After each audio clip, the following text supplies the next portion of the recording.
Okay, today I'm going to show you how to set up for a buffet. So as the catering events come, you'll be able to do it without the help of your teacher.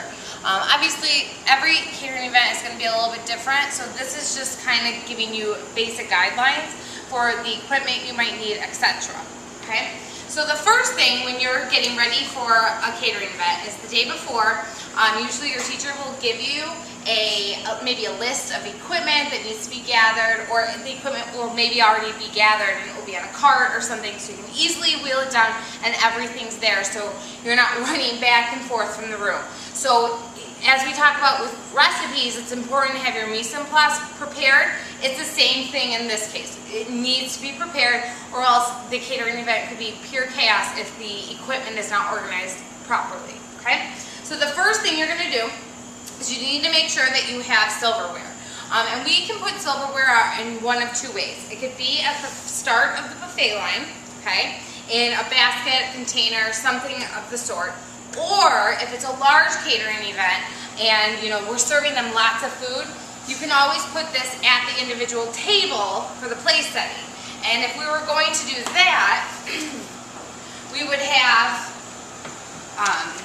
little placemats to put at each table setting, and then we would put this like this, and maybe if we had a takeaway item, so you can get a better idea, we would put that on there with the takeaway item, and sometimes we'll print out menu cards, etc. So just to give you kind of an idea. We also try to have centerpieces. So this is an example of a basic centerpiece that we offer to people, and we can put water in them with candles, or obviously not lit, or we can light them if they really wanted. We can put marbles, you can pretty much put flowers in here, anything you want. It's very versatile. So that's one option.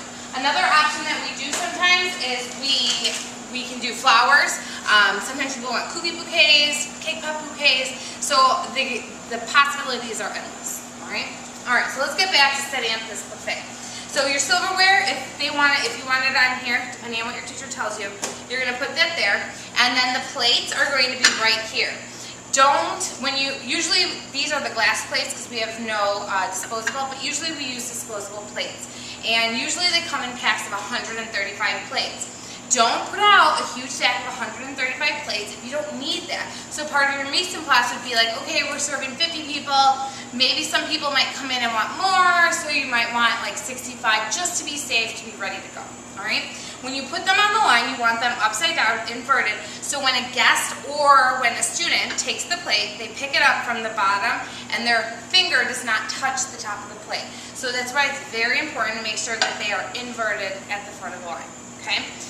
Sometimes if we have enough students working the event, we'll be passing the plates out, then we can hand off the silverware like so, and sometimes the guests will have to take the plate themselves. It's always faster if we have a student helping run the show, because it moves guests through the buffet line a little bit faster. Okay? The next thing, as we go through, is usually you're going to start off with whatever you start your meal with. So you're thinking to yourself, you start your meal with a salad. So if we're having salad, if the guests or the people want salad when we meet with them, we usually serve salad out of circular bowls. Sometimes we'll put it in a chafing dish, but very rarely it's meant to be in a bowl. These come in all shapes and sizes. This is a smaller one. We have even smaller ones. We have larger ones. So it kind of depends the size of how many people we're serving. Because we want to try to put as much salad in here as possible, so we don't have to keep rotating it up. Right? With that, you're going to need to make sure that you have some type of device to serve it. So in most cases, it's going to be tongs. You're not going to use gloves and hand them their salad. It just doesn't look very professional. So tongs, okay? And then you're going to have your dressing right by it. So if a guest wants dressing, they can easily just put dressing right on. It's not holding up any line, etc. What makes it go even faster is if the person serving the salad also pours the dressing. It moves the people through the line a little bit faster. All right? Then as we go through, typically we're always going to have a minimum of 3 chafing dishes. Okay? So sometimes 4, depending on what you're serving. After the salad, we usually have bread. You can have bread with the salad, or you can, if you wanted to, end with bread. It kind of depends on how many people are working and the flow, etc. So it's important to think through the flow when you set up a buffet line. So you start with salad, you can do bread here, then you're going to have your shaving dishes, you're going to have your sides. So typically we like to focus on one vegetable dish, one starch like a pasta, rice, potato, and then your main entree. Okay? So your shaving dishes will be set up. Let me show you how to put these together. Okay? So this is the bottom insert. Alright? So you need one of those, and you want to make sure before you put it out it's clean. You'll usually do this the day before. Then you have these fabulous little sternos, and you need 2 for each side, and this is per shaving dish. Okay? Then you put your, this is the bottom insert, and it fits simply right into there. Alright? And then you're going to fill up this with warm water right before the event. Okay? Then the hotel pan is going to go in there when you're ready for service. Usually, we make the food, we put it in here, we bake it, we cover it, put it in the insulated carrier, and then right before service, we put them right in, and we put the top on. Okay? And then you're ready to go. You'll have to then light these, and what happens is the sterno heats the water underneath, just like a double boiler, and it maintains the warm temperature of your food. Right? And then typically, you're going to have somebody, if a student is serving, you're going to have only one tong or service spoon to serve the guest. If it's going to be a help yourself buffet line, meaning people need to come from both sides, you'll need to make sure that there's 2 tongs, one for each side of the buffet line, so the guests can quickly move through that. And again, it's going to depend on how many people are coming to the event, whether you're going to be serving the food, or if the guest is going to be helping themselves and maybe you're just monitoring. Okay? A couple other things. So we'll have that. So say I was going to have chicken, some pasta, and green beans. I probably would start with my green beans, have my pasta, and then I would have my chicken on the side. Okay? I always end with the entree.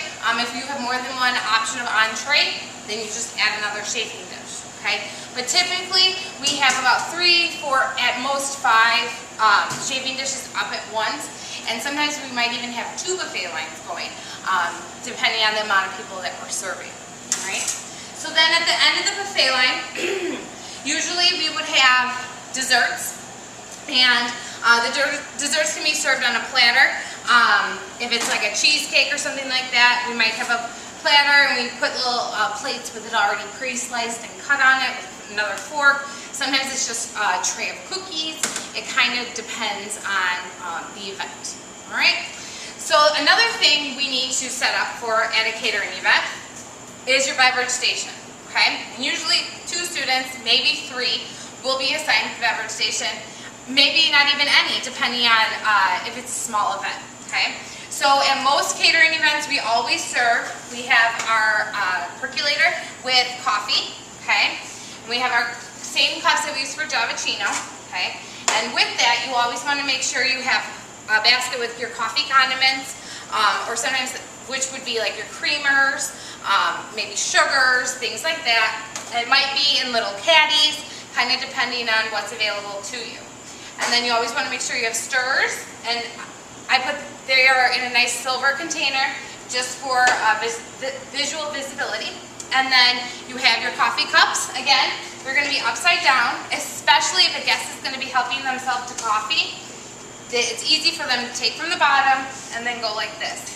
If you had them upward, the guest is going to put their hand in there, okay? Oh, I don't want coffee anymore. Well, now they just contaminated the cup. So that's why it's so important that it's upside down. It also looks much more visually appealing, okay? Usually the lids you can set right in front of them, or you can put them in a basket or something like that to kind of make it come more together and look very elegant, okay? We try to make sure that we have a student kind of monitoring this, and if there is a student assigned to monitor it, you would actually flip this to the other side and you would pour for them and kind of be their beverage tender, okay? So you'd help them with their beverages. Or, like I said, the guests could just help themselves, okay? But it's important when you set this up that everything for the coffee is by the coffee, okay? so they're not like walking to all sides of the table to get what they need, all right? Then on the other spectrum, you're going to have cold beverages. Typically at a breakfast event, we'll have orange juice and water, and maybe sometimes iced tea, etc. At a lunch event, we'd have like a tea, maybe a strawberry lemonade, and water, okay?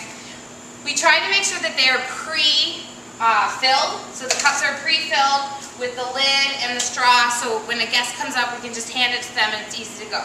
Sometimes you might get backed up, or it's a smaller event, whatever the case might be, so you might actually have this out to hold the excess of the lemonade or whatever the cold beverage might be. So then you would, again, you would flip this to the other side and you would get it for them as you go, or you would just maintain the cups and the different flavors for the guest, okay? We also always put together, we usually put our water in here sometimes, or the orange juice is in here for smaller events where the guests can just come up, help themselves. Sometimes for larger events, we also take the pitchers and we put a water pitcher at each table in the center, and then we'll put, if it's, you know, each table seats 8, we'll put 8 cups right next to it so the guests can help themselves. That sometimes keeps lines moving very adequately for during an event. So that's over there is our beverage, our buffet, and you pretty much should be then ready to go. Now this is something that's going to take some practice, but the more events you work, the better you're going to get at that. And it gives you a sense of pride when you can set up for an event without your teacher's guidance, and that shows something for you as a student and individual. So good luck. Hopefully every event you work and set up for is a success. Thank you.